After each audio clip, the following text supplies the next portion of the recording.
Hanse 345 se unió a la saga del astillero alemán a finales de 2012 sustituyendo al 355. Aunque es más corto de eslora, presenta la misma línea de flotación que su predecesor, lo que sugiere un rendimiento similar en navegación.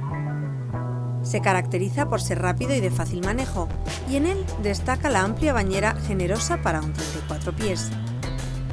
Abatiendo el espejo de popa, se configura una gran plataforma de baño y de acceso.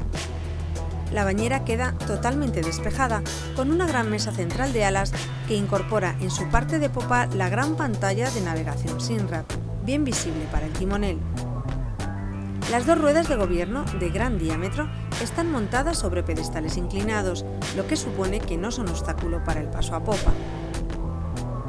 El Hanse 345 puede ser gobernado sin dificultad por tripulaciones reducidas, que además pueden contar con enfoque autovirante dentro del equipamiento estándar.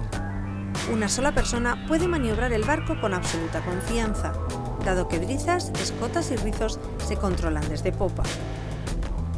El Hanse 345, por lo que respecta a su interior, ofrece dos opciones de diseño. La primera con dos camaratos dobles, uno en proa y otro en popa, y la segunda opción con tres cabinas. En ambos casos, la iluminación es excelente gracias a la altura de los interiores de hasta 1,90 m y a las aperturas de luz repartidas por todo el casco.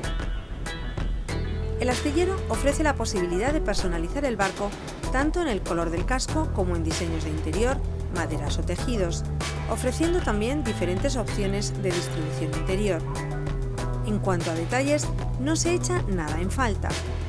Buenos armarios, iluminación LED, techo de contramolde o escotillas con cortina de sombra y mosquiteras son algunos ejemplos significativos. Se trata en definitiva de un velero pensado para pasar muchas horas a bordo con la familia o amigos, sin grandes lujos pero con todas las comodidades.